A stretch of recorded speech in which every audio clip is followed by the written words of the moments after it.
Israel ಪ್ರಧಾನಿ ಕಚೇರಿ ಮೇಲೆ ಬಿತ್ತು ಇರಾನ್ ಮಿಸೈಲ್. ಅಮೆರಿಕ, ದುಬೈ, ಸೌದಿಯಲ್ಲೂ ಶುರುವಾಯಿತು ನಡುಕ. ಬೆಂಜಮಿನ್ ನೇತನ್ಯಾಹು ಕತೆ ಮುಗಿದೇ ಬಿಟ್ಟ. ನಮಸ್ಕಾರ ವೀಕ್ಷಕರೇ, ಇರಾನ್, ಇಸ್ರೇಲ್ ಮತ್ತು ಅಮೆರಿಕದ ನಡುವಿನ ಉದ್ವಿಗ್ನ ಈಗ ಅಕ್ಷರಶಃ ಒಂದು ಭೀಕರ ಸ್ವರೂಪ ಪಡೆದುಕೊಂಡಿದೆ. ಮಧ್ಯಪ್ರಾಚ್ಯ ದೇಶಗಳಲ್ಲಿ ಉದ್ವಿಗ್ನತೆ ಮಿತಿ ಮೀರಿ ಹೋಗಿದ್ದು, ಯಾವ ಕ್ಷಣದಲ್ಲಿ ಏನಾಗತ್ತೋ ಅಂತ ಇಡೀ ಪ್ರಪಂಚವೇ ಉಸಿರು ಬಿಗಿ ಹಿಡಿದು ನೋಡುವಂತಹ ಪರಿಸ್ಥಿತಿ ನಿರ್ಮಾಣ ಆಗಿದೆ. ತನ್ನದೇ ದೇಶದ ಸರ್ವೋಚ್ಚ ನಾಯಕನ ಭೀಕರ ಅಂತ್ಯದ ನಂತರ ರೊಚ್ಚಿಗೆದ್ದಿರುವ ಇರಾನ್ ಇದೀಗ ಇಸ್ರೇಲ್ ಮೇಲೆ ತನ್ನ ಅತಿದೊಡ್ಡ ಮತ್ತು ಅತ್ಯಂತ ಅಪಾಯಕಾರಿ ಪ್ರತಿದಾಳಿಯನ್ನು ಶುರು ಮಾಡಿದೆ.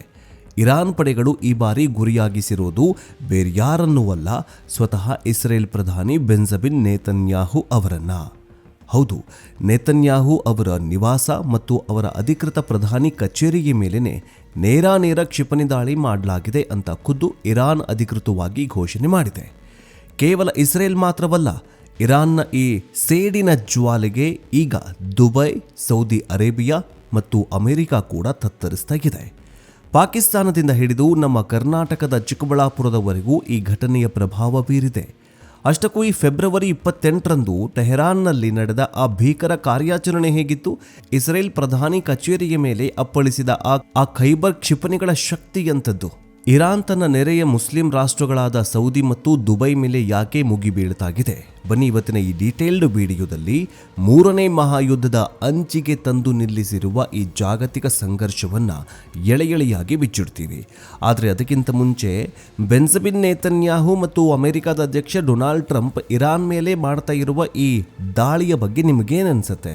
ಅಫ್ಕೋರ್ಸ್ ದಾಳಿ ಮಾಡೋದು ಓಕೆ, ಆದರೆ ಈ ತೈಲ ನಿಕ್ಷೇಪಗಳ ಮೇಲೆ ನೀವು ದಾಳಿ ಮಾಡಿದ್ರಿ ಅಂತಂದ್ರೆ ಮುಂಬರೋ ಪೀಳಿಗೆ ಒಂದಿಲ್ಲ ಒಂದು ದಿನ ನಾವೇ ನೋಡ್ತೀವೇನೋ ಅಂತ ಭಯ ಆಗ್ತಾ ಇದೆ. ಪೆಟ್ರೋಲ್ ಡೀಸೆಲ್ ಸಿಗ್ಲಿಲ್ಲ ಅಂತಂದ್ರೆ ಏನ್ ಮಾಡ್ತಾನೆ ಈ ಡೊನಾಲ್ಡ್ ಟ್ರಂಪ್ ಮತ್ತು ಈ ನೇತನ್ಯಾಹು? ಬುದ್ಧಿ ಬರ್ತಾ ಇಲ್ವಾ? ಇವರೇನಾದ್ರೂ ಈ ತೈಲ ನಿಕ್ಷೇಪಗಳ ಮೇಲೆ ದಾಳಿ ಮಾಡಿದ್ರೆ, ತೈಲ ನಿಕ್ಷೇಪಗಳು ಹಾಳಾದ್ರೆ ಮುಂದೇನು ಗತಿ? ನಿಮ್ಗೇನು ಅನ್ಸುತ್ತೆ ಈ ಯುದ್ಧದ ಬಗ್ಗೆ? ಕಮೆಂಟ್ ಬಾಕ್ಸ್ನಲ್ಲಿ ತಿಳಿಸಿ. ಜೊತೆಗೆ ನೇತನ್ಯಾಹುನ ಕತೆ ಮುಗಿಸ್ಬಿಡತ್ತಾ ಇರಾನ್? ಅದನ್ನು ಕೂಡ ತಿಳಿಸಿ. ಬನ್ನಿ ವಿಡಿಯೋವನ್ನು ಶುರು ಮಾಡೋಣ. ವೀಕ್ಷಕರೇ, ಈ ಪ್ರತಿದಾಳಿಯ ಅಸಲಿ ಕತೆ ಶುರುವಾದದ್ದು ಫೆಬ್ರವರಿ 28ನೇ ತಾರೀಕು. ಅಮೆರಿಕ ಮತ್ತು ಇಸ್ರೇಲ್ ಸೇನಾಪಡೆಗಳು ಅತ್ಯಂತ ಗುಪ್ತವಾಗಿ ಜಂಟಿಯಾಗಿ ಪ್ಲಾನ್ ಮಾಡಿಕೊಂಡು ಇರಾನ್ ರಾಜಧಾನಿ ಟೆಹರಾನ್ ಮೇಲೆ ಬೃಹತ್ ವೈಮಾನಿಕ ದಾಳಿ ನಡೆಸುತ್ತೆ. ಈ ದಾಳಿಯ ಏಕೈಕ ಮತ್ತು ಪ್ರಮುಖ ಟಾರ್ಗೆಟ್ ಆದದ್ದು ಇರಾನ್ನ ಸರ್ವೋಚ್ಚ ನಾಯಕ ಅಯತುಲ್ಲಾ ಅಲಿ ಖಮೇನಿ. ಬರೋಬ್ಬರಿ 30 ವರ್ಷಗಳಿಗೂ ಹೆಚ್ಚು ಕಾಲ ಇರಾನ್ ದೇಶವನ್ನು ತನ್ನ ಉಕ್ಕಿನ ಮುಷ್ಟಿಯಲ್ಲಿ ಆಳಿದ್ದ ಅಮೆರಿಕ ಮತ್ತು ಇಸ್ರೇಲ್ಗೆ ಸಿಂಹ ಸ್ವಪ್ನವಾಗಿದ್ದ ಖಮೇನಿಯ ಯುಗ ಅಂತ್ಯವಾಯಿತು. ಇರಾನ್ ಸೇನೆಯ ಅತ್ಯುನ್ನತ ಮುಖ್ಯಸ್ಥ ಕೂಡ ಇದೇ ವೈಮಾನಿಕ ದಾಳಿಯಲ್ಲಿ ಬಲಿಯಾಗಿದ್ದ. ತನ್ನ ಅತಿ ದೊಡ್ಡ ನಾಯಕನನ್ನು ಕಳೆದುಕೊಂಡ ಇರಾನ್ ದೇಶ ಅಕ್ಷರಶಃ ಕುಸಿದು ಹೋಗಿದೆ. ಇಡೀ ದೇಶಾದ್ಯಂತ ಬರೋಬ್ಬರಿ 40 ದಿನಗಳ ಕಾಲ ಕಡ್ಡಾಯ ಶೋಕಾಚರಣೆಯನ್ನ ಘೋಷಣೆ ಮಾಡಲಾಗಿದೆ. ಆದರೆ ಶೋಕಾಚರಣೆಯ ಜೊತೆಗೆ ಇರಾನ್ನ ಸೇನಾ ಪಡೆಗಳ ರಕ್ತ ಕುದಿಯೋದಕ್ಕೆ ಶುರುವಾಗಿದೆ. ನಮ್ಮ ನಾಯಕನ ಈ ಭೀಕರ ಅಂತ್ಯಕ್ಕೆ ಕಾರಣವಾದವರನ್ನ ಸುಮ್ಮನೆ ಬಿಡೋದಿಲ್ಲ, ಇಸ್ರೇಲನ್ನ ಭೂಪಟದಿಂದಲೇ ಅಳಿಸುತ್ತೇವೆ ಹೀಗಂತ ಶಪಥ ಮಾಡಿದ ಇರಾನ್ ತನ್ನ ಸೇಡಿನ ಕಾರ್ಯಾಚರಣೆಯನ್ನ ಶುರು ಮಾಡಿದೆ. ಖಮೇನಿಯ ಅಂತ್ಯದ ಬೆನ್ನಲ್ಲೇ ಇರಾನ್ನ ಅತ್ಯಂತ ಬಲಿಷ್ಠ ಸೇನಾಪಡೆಯಾಗಿರೋ ಇಸ್ಲಾಮಿಕ್ ರೆವಲ್ಯೂಷನ್ ಗಾರ್ಡ್ ಅಖಾಡಕ್ಕಿಳಿದಿದೆ.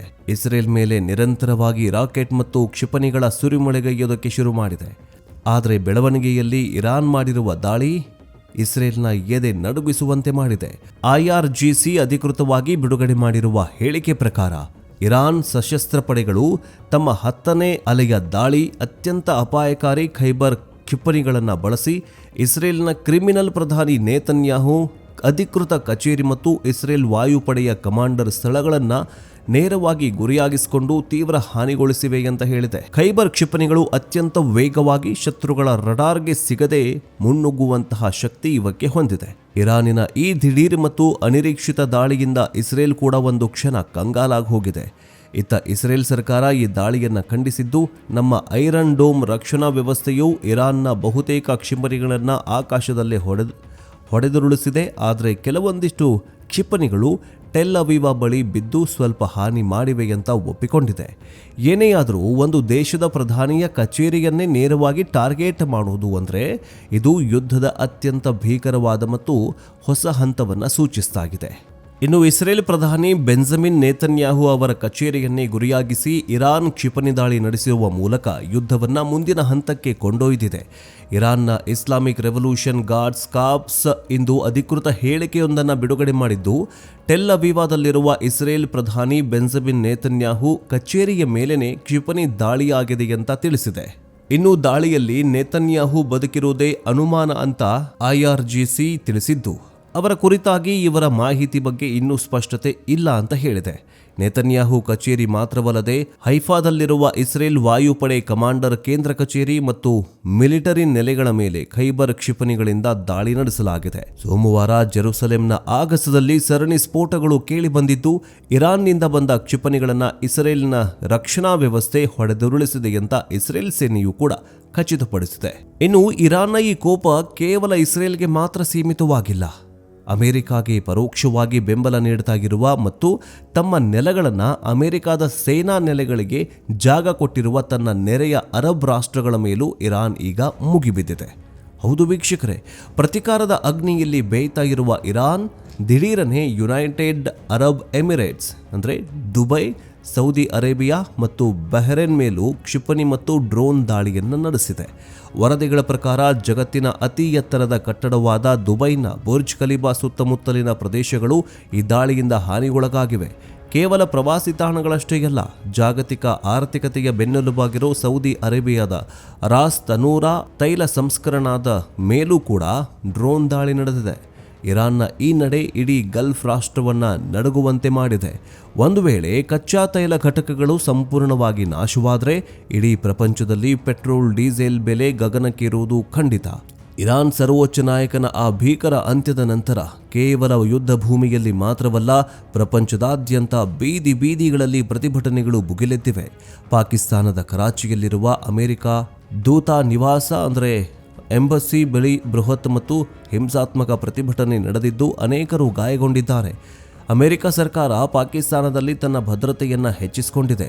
ಅಚ್ಚರಿಯ ವಿಚಾರ ಏನಂದರೆ, ಅಮೆರಿಕದ ಒಳಗೇನೆ ಬರೋಬ್ಬರಿ 70ಕ್ಕೂ ಹೆಚ್ಚು ನಗರಗಳಲ್ಲಿ ಇಸ್ರೇಲ್ ಮತ್ತು ಅಮೆರಿಕದ ಈ ನಡೆಯನ್ನು ಖಂಡಿಸಿ ಬೃಹತ್ ಪ್ರತಿಭಟನೆಗಳು ನಡೀತಾಗಿವೆ.